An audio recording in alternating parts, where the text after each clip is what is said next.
अच्छा। आ, आ, पता नहीं बाकी लोगों ने ज्वाइन करना है या नहीं, हम लेक्चर स्टार्ट करते हैं। अच्छा, जो हमने क्लिनिकल प्रिसेप्टरशिप को मैंने पहले भी ये लेक्चर पढ़ाया हुआ है, लेकिन एक दफा फिर से हम इसको देख लेते हैं। हमारा ये जो सब्जेक्ट है इसका नाम है principles of teaching and clinical preceptorship. इसका पहला यूनिट है reflective writing and critical thinking. हम्म। इसके ऑब्जेक्टिव्स जो हैं उनमें थिंकिंग प्रोसेस को हमने देखना है रिफ्लेक्शन ऑब्जर्वेशन के लिहाज से। रिफ्लेक्शन ऑब्जर्वेशन क्या है इसको हमने अंडरस्टैंड करना है। कंपेयर करनी है types of thinking, critical thinking क्या है उसके कंपोनेंट, फिर रिफ्लेक्शन क्या है उसकी टाइप्स, उसका प्रोसेस और उसका रोल, हम ये देखेंगे ये क्या है। थिंकिंग बेसिकली आपको पता है हम रूटीन में वर्ड यूज करते हैं थिंकिंग का, तो सोचने के लिए हम इसको यूज करते हैं इस वर्ड को। जैसे हम कहते हैं कि किसी चीज के बारे में आप थिंक करें, तो उसका मतलब होता है कि अपने दिमाग को इस्तेमाल करें। हर एक की थिंकिंग जो है वो दूसरे पर्सन से डिफरेंट होती है। Basically thinking means to use the mind in an active way to form connecting ideas. हम कहते हैं सोच के बताओ फलां चीज को, तो वो क्या करते हैं आइडियाज को कनेक्ट करते हैं और सोच के अपने माइंड में एक्टिवली उसका कोई ना कोई आंसर करते हैं। तो ये होती है thinking. In simple word it means using knowledge that has been gathered in the mind. जो आपके माइंड के अंदर नॉलेज होता है, सिंपल वर्ड्स में हम ये कह सकते हैं कि उस नॉलेज को हम इकट्ठा करते हैं और इकट्ठा करके अपने वर्ड से जब हम एक्सप्लेन करते हैं तो वो थिंकिंग का आंसर होता है कि हमने जो सोचा वो क्या था उसको वर्बलाइज कर दिया, उसको बोल दिया। Types of thinking provides the basic grounding in the psychology of the thinking for students with the little previous knowledge of cognitive psychology. Basically cognition जो होती है वो हमारी अंडरस्टैंडिंग होती है, हमारे माइंड के अंदर जो हम सोचते हैं और सोचने के बाद जो आंसर करते हैं वो थिंकिंग है।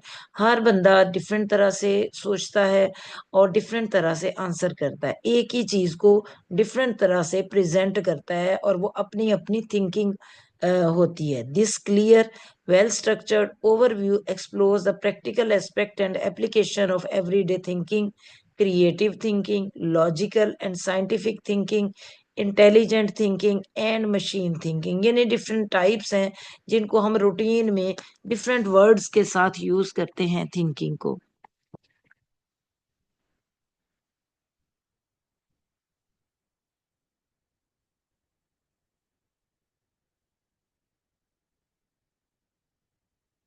अच्छा जी। इट आल्सो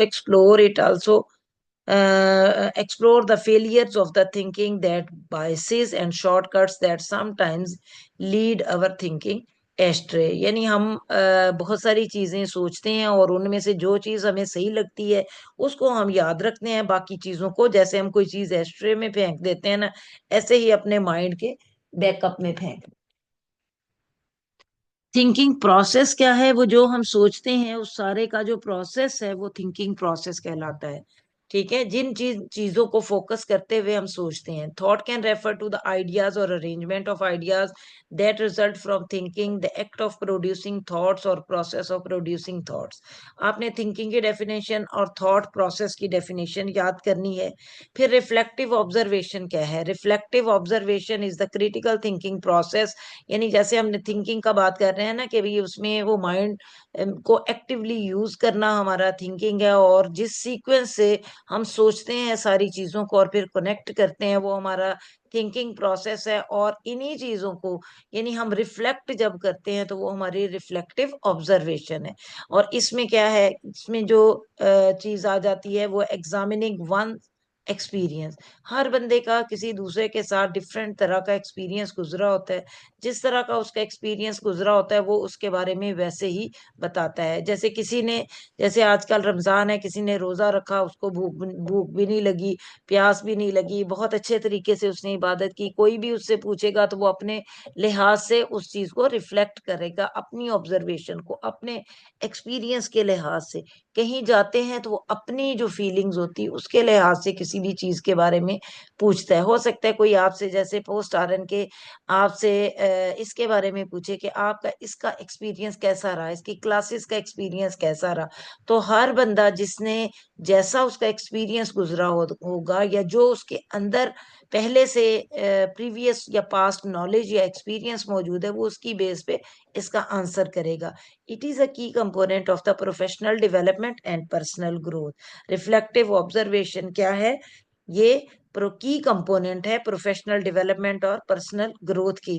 क्योंकि जब भी हम कोई बात करते हैं तो हम कहते हैं फलां बंदे से कुछ व्यूज लें, कुछ आइडियाज लें। तो हर बंदा जो है वो डिफरेंट तरह से डिफरेंट आइडियाज देता है। जब वो आइडिया देता है तो हम उस चीज को वो एक प्रायोरिटी बेस पे लिख लेते हैं, और फिर जब किसी भी जगह उसका डाटा यूज करते हैं तो उसको यूटिलाइज करते हैं, और हर एक की ये डिफरेंट व्यूज हमारे पास आ जाते हैं। अच्छा, the thinking process involves a reflective observation. जब भी थिंकिंग प्रोसेस होता है उसमें रिफ्लेक्टिव ऑब्जर्वेशन जो है वो इन्वॉल्व होती है।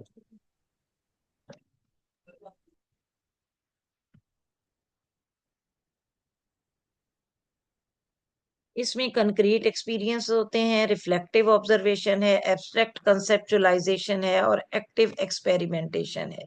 ठीक है। कंक्रीट एक्सपीरियंस क्या है? कंक्रीट का मतलब होता है जैसे कोई चीज पत्थर या कंक्रीट बन जाती है, ये भी वैसे ही है। कंक्रीट स्पेसिफिक इवेंट से रिलेटेड, आपको जो उस टाइम में, यानी आपके साथ कोई एक्सपीरियंस हुआ, आपने कोई हादसा देखा, आपके साथ कोई ट्रेजेडी हुई, कोई क्राइसिस हुई, आपसे जब उस चीज के बारे में पूछा जाता है तो आप उसको लफ्ज ब लफ्ज वैसे ही बयान करते हो जैसा हुआ है, क्योंकि वो आपके साथ गुजरा हुआ होता है। Engaging in an experience, this could be a specific event, interaction और टास्क। एक्टिव पार्टिसिपेशन होती है, you actively participate in the experience, gathering first hand information. ये हमारा कंक्रीट एक्सपीरियंस होता है। अगला एक्सपीरियंस हमारा होता है रिफ्लेक्टिव ऑब्जर्वेशन। इसमें क्या, आप अपने एक्सपीरियंस की बिना पे अपने रिव्यू करते हैं अपने ही एक्सपीरियंस को, तो ये आपका रिफ्लेक्टिव एक्सपीरियंस कहलाता है। ठीक है। हम रिविजिट करते हैं एक्सपीरियंस, रिकॉल करते हैं स्पेसिफिक डिटेल और इमोशंस को, और इसमें एनालाइज करते हैं अपने एक्सपीरियंसेस को।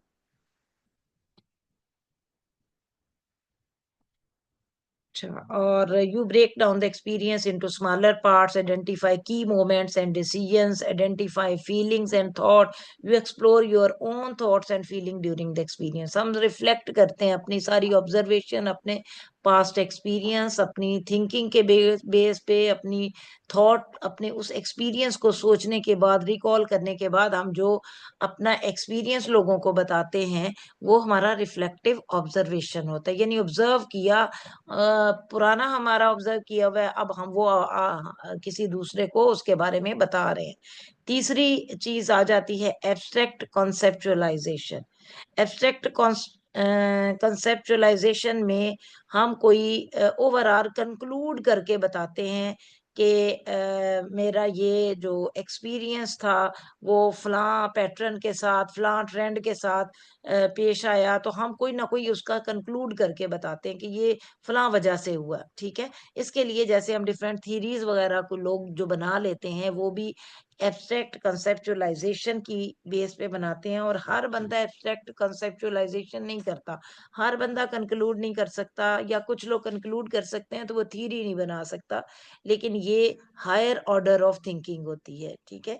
इसमें हमारा अपना नॉलेज भी होता है, और कुछ हम दूसरे लोगों से और बहुत सारा कंक्लूड करके, यानी रिपीटेड इंफॉर्मेशन लेके, रिपीटेड एक्सपीरियंसेस के साथ डाटा देते हैं, तो ये हमारा एब्स्ट्रैक्ट कंसेप्चुअलाइजेशन होती है। और चौथी टाइप की जो थिंकिंग प्रोसेस है वो हमारा एक्टिव एक्सपेरिमेंटेशन है, अप्लाई लर्निंग। यानी हम अपना एक्टिवली एक्सपीरियंस करते हैं। एक मिनट।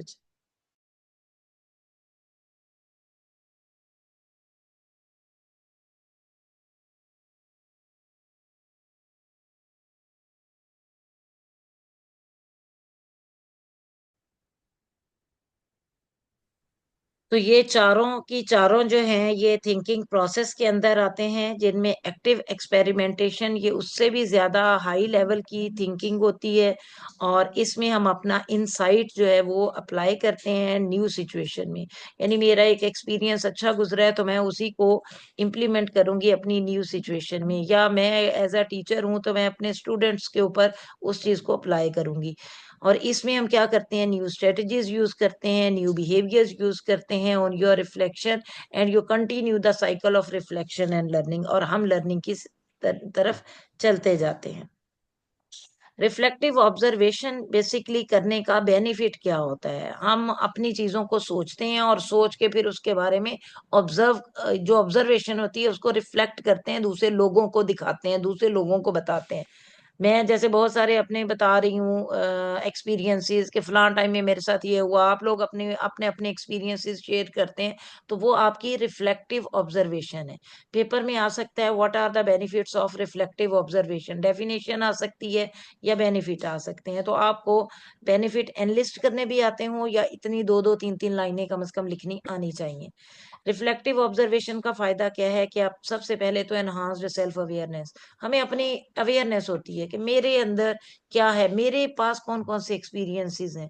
ठीक है, उन एक्सपीरियंसेस की बेस पे हम अपनी डीपर अंडरस्टैंडिंग होती है हमें अपने स्ट्रेंथ एंड वीकनेस। मैंने आप लोगों से कहा था कि अपना स्वॉट एनालिसिस करना है, आप सब ने मुझे भेजा अपना स्वॉट एनालिसिस करके। ठीक है, तो स्वॉट एनालिसिस जो है वो क्या था, बेसिकली आपकी स्ट्रेंथ और वीकनेस थी। ठीक है, S for strength, W for weakness, O for opportunities और टी फॉर थ्रेट्स। ठीक है, तो हमें क्या करता है, रिफ्लेक्टिव ऑब्जर्वेशन हमें सेल्फ अवेयरनेस देती है, प्रॉब्लम सॉल्विंग स्किल्स इंप्रूव करती है। ठीक है, वो भी कैसे करती है प्रॉब्लम सॉल्विंग स्किल्स को, कि हम आइडेंटिफाई करते हैं अपने प्रॉब्लम, हम जो एनालाइज करते हैं उस सिचुएशन को, और फिर हम कोई इफेक्टिव सोल्यूशन निकालते हैं अपने प्रीवियस ऑब्जर्वेशन, प्रीवियस एक्सपीरियंसेस की बेस पे। ठीक है, तीसरा बेनिफिट क्या है रिफ्लेक्टिव ऑब्जर्वेशन का, कि इंक्रीज्ड एम्पैथी। ठीक है, हम लोगों से जब आइडियाज लेते हैं या लोगों से उनसे उनके एक्सपीरियंसेस शेयर करवाते हैं तो हम क्या करते हैं, हम इंक्रीज करते हैं एम्पैथी। ठीक है, हमें और बहुत ज्यादा अंडरस्टैंडिंग होती है लोगों के पर्सपेक्टिव देख के, you can develop greater empathy and understanding. ठीक है, एम्पैथी का मतलब होता है किसी यानी उस सिचुएशन में आप बेशक नहीं गुजरे लेकिन फील करते हैं कि मैं उस सिचुएशन में हूँ, और उस सिचुएशन में अपने आप को रख के देखना वो एम्पैथी कहलाता है। और आप अंडरस्टैंड भी करते हो क्योंकि आपके पास बहुत सारे लोगों के रिफ्लेक्टिव ऑब्जर्वेशन होती है। तो ये क्या करती है, एक तो अवेयरनेस, सेल्फ अवेयरनेस को एनहांस करती है, प्रॉब्लम सॉल्विंग स्किल्स को इम्प्रूव करती है, एम्पैथी इंक्रीज करती है, फिर क्रिटिकल थिंकिंग इसको इंक्रीज करती है। हर बंदा क्रिटिकली थिंक नहीं करता, हम आप लोगों को क्रिटिकली सोचने पे मजबूर करते हैं कि वाकई आप अपना स्वॉट एनालिसिस करें, अपने बारे में बताएं। तो हमारा मकसद क्या होता है कि हम आप लोगों को बेसिकली इनकरेज कर रहे हैं कि क्रिटिकली अपने एक्सपीरियंसेस बताएं और अपने जी। चैलेंज, अपने अजम्पशंस बताएं। अ, हाँ। भाई म्यूट करें राजिया। फिर उसके बाद पर्सनल एंड प्रोफेशनल ग्रोथ, ये बहुत ज्यादा इंपॉर्टेंट होता है पर्सनल और प्रोफेशनल ग्रोथ के लिए, कि आप सोचना शुरू कर दें। जो बंदा सोचता नहीं और सोचने के बाद अपने एक्सपीरियंसेस बयान नहीं कर सकता, अपनी रिफ्लेक्टिव ऑब्जर्वेशन नहीं करता, उसमें ग्रोथ कम होती है। तो इसमें पर्सनल ग्रोथ और प्रोफेशनल ग्रोथ दोनों तरह की ग्रोथ होती है। अब हम अफेक्टिवली रिफ्लेक्टिव ऑब्जर्वेशन को कैसे इम्प्रूव कर सकते हैं। ठीक है, हमने बेनिफिट देख लिए, हमने कहा एक तो उसका बेनिफिट जो हमने अभी पढ़े हैं, एक तो सेल्फ अवेयरनेस होती है, प्रॉब्लम सॉल्विंग स्किल को इम्प्रूव करती है, फिर एम्पैथी इंक्रीज होती, क्रिटिकल थिंकिंग एनहांस होती है, और पर्सनल और प्रोफेशनल ग्रोथ ये जो है ये इम्प्रूव होती है। तो ये बेनिफिट है रिफ्लेक्टिव ऑब्जर्वेशन के। अब इस ऑब्जर्वेशन को, रिफ्लेक्टिव ऑब्जर्वेशन को हम कैसे इम्प्रूव कर सकते हैं, कैसे हम अपने लिए इफेक्टिव बना सकते हैं।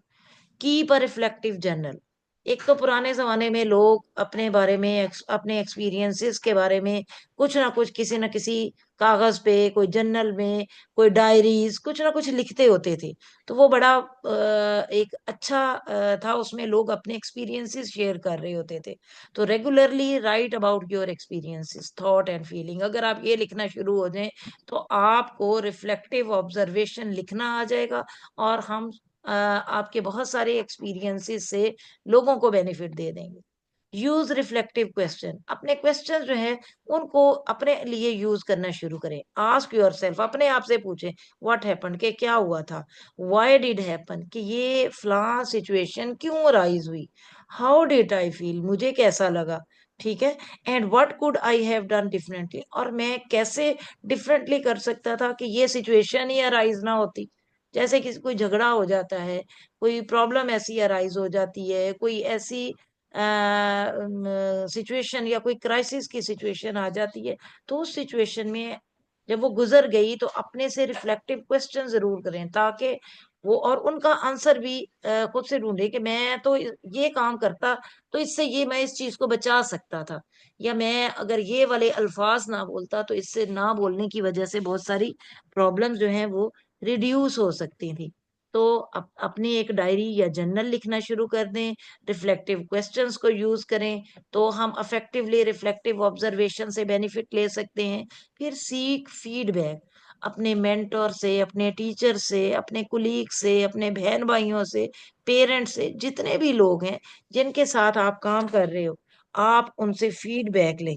अगर आप उनसे फीडबैक लेते हैं तो वो बहुत सारे लोग आपको बताएंगे आपकी ये ड्रेसिंग अच्छी नहीं थी, इसलिए ये सिचुएशन अराइज हुई, या आपने फलां टाइम में ये आपका बिहेवियर ठीक नहीं था, ठीक है, आप इस तरीके से कर सकते थे। तो हमें क्या करना चाहिए, सीक फीडबैक, लोगों से अपनी फीडबैक ले, मुझे बताएं मैंने कैसा ये काम किया है, मैंने कैसी ड्रेसिंग की है, मेरा मेकअप कैसा है, हम डिफरेंट चीजों के बारे में पूछते हैं ना।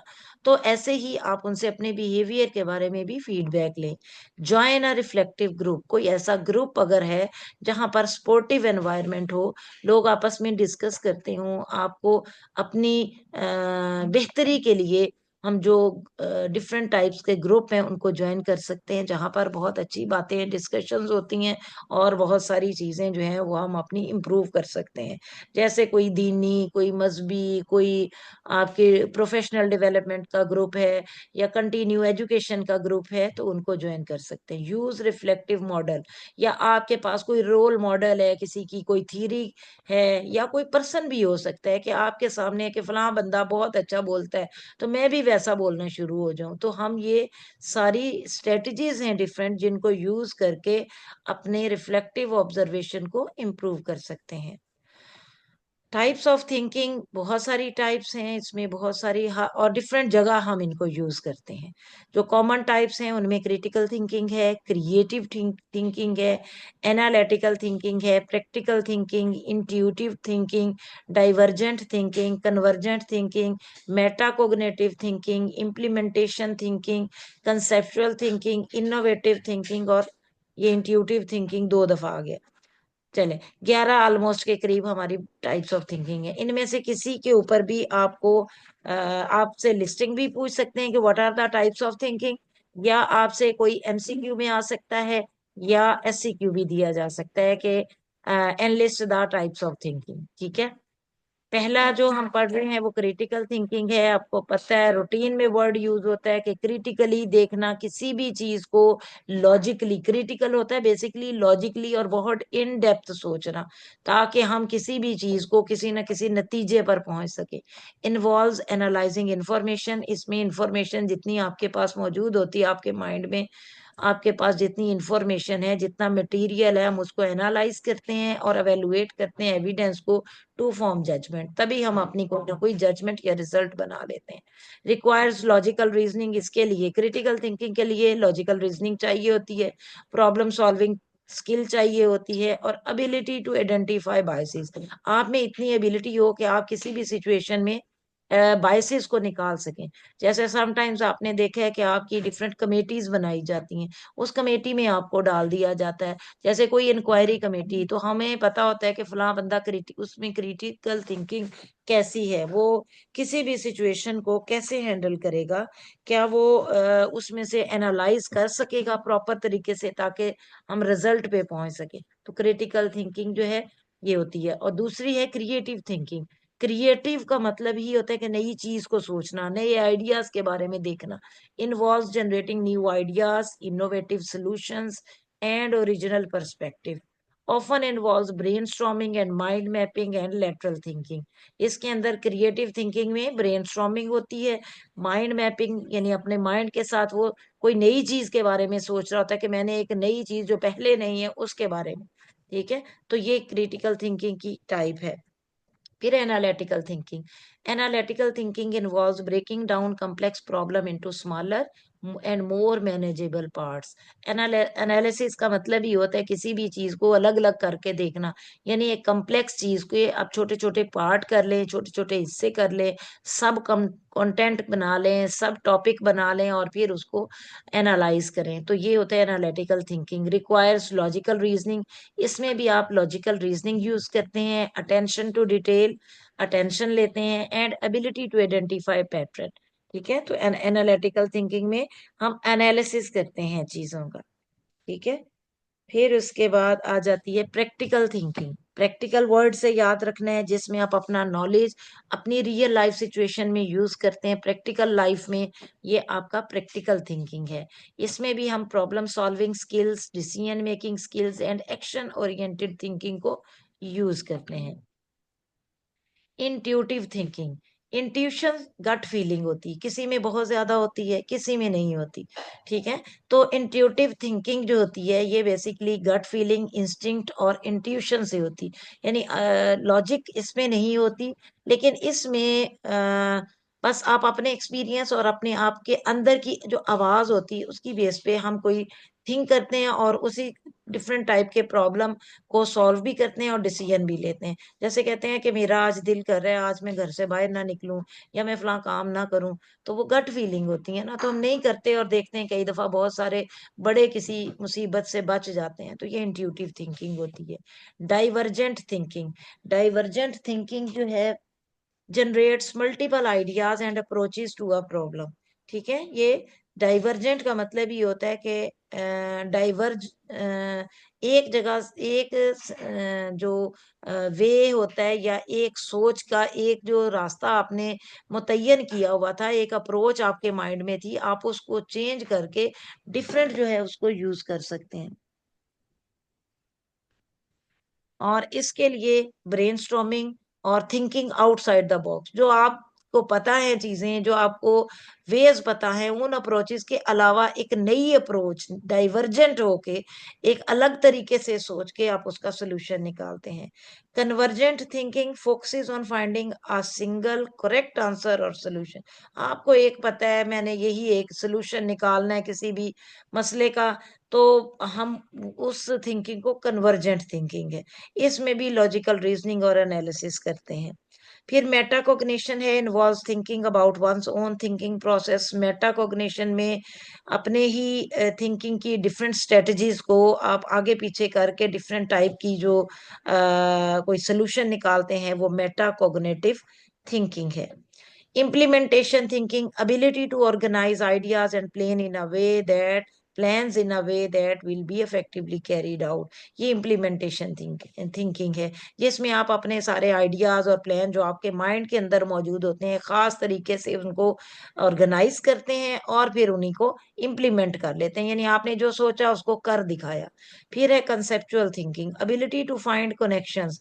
कंसेप्ट बना के, कनेक्शंस बना के, डिफरेंट पैटर्न्स बना के, डिफरेंट आइडियाज को यूज करते हुए हम एक किसी भी एक नतीजे पर पहुंचते हैं, और वो जो हमारा रिजल्ट या हमारी एजम्पशंस बनती है, जो हमारी सोच जहां पर आकर रुकती है, वो हमारा कंसेप्चुअल थिंकिंग कहलाती है।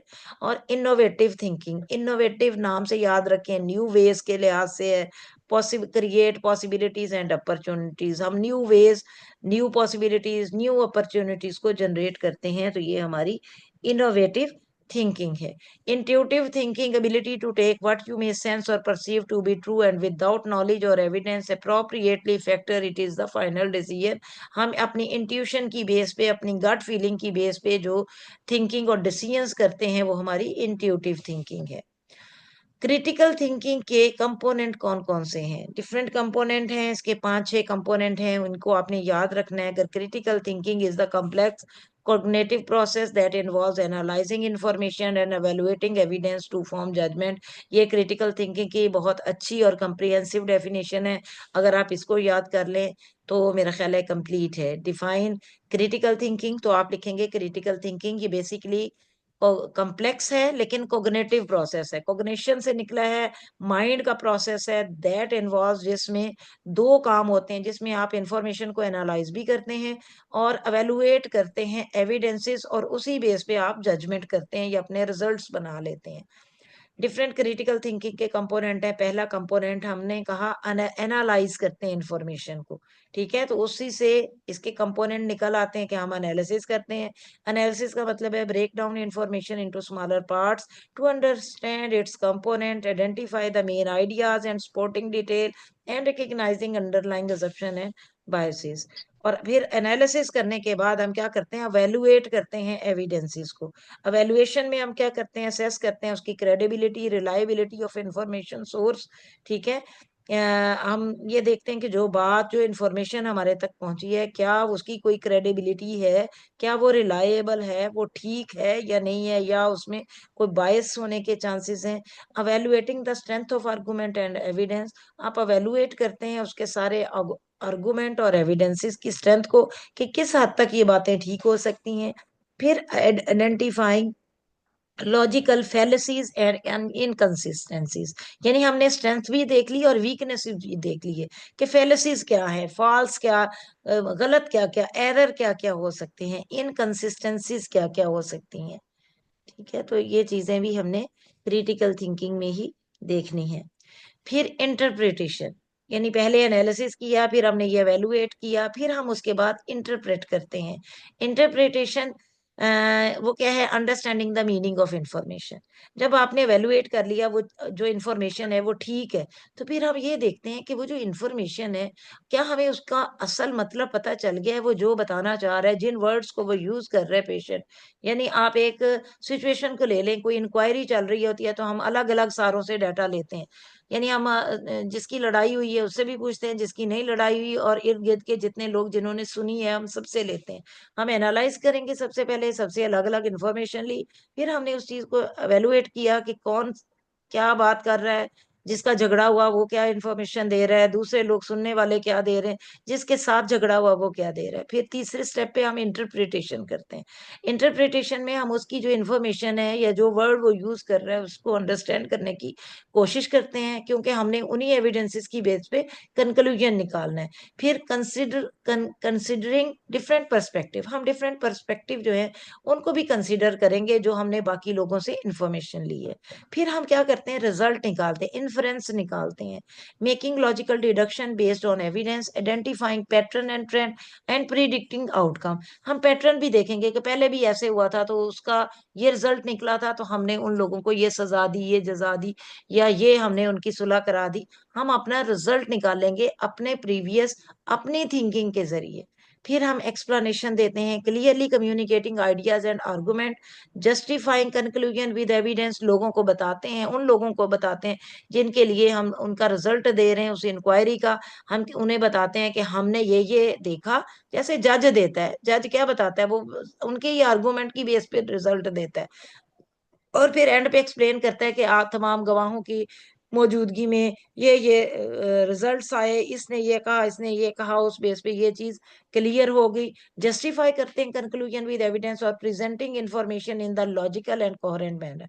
और एंड पे सेल्फ रेगुलेशन है, monitoring one's own thinking process.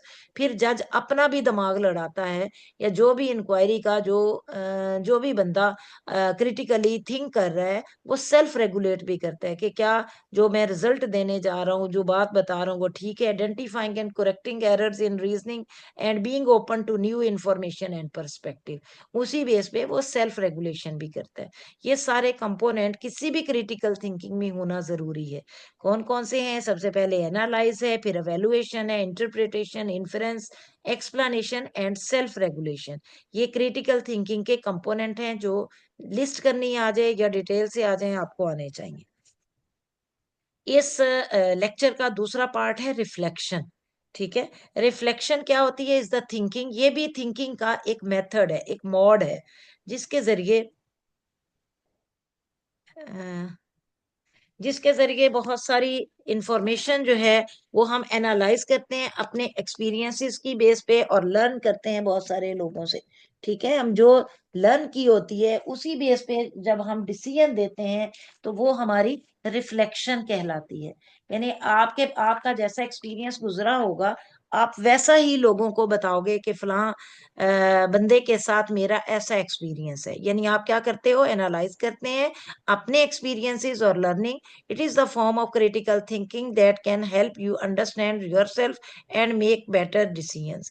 ये रिफ्लेक्शन वाला हम नेक्स्ट लेक्चर अभी बंद हो जाएगा तो फौरन इसको कंटिन्यू कर लीजिएगा। आज हम रिफ्लेक्शन जो है इसको कंप्लीट करेंगे क्योंकि क्रिटिकल थिंकिंग ऑलरेडी हमने किया हुआ था।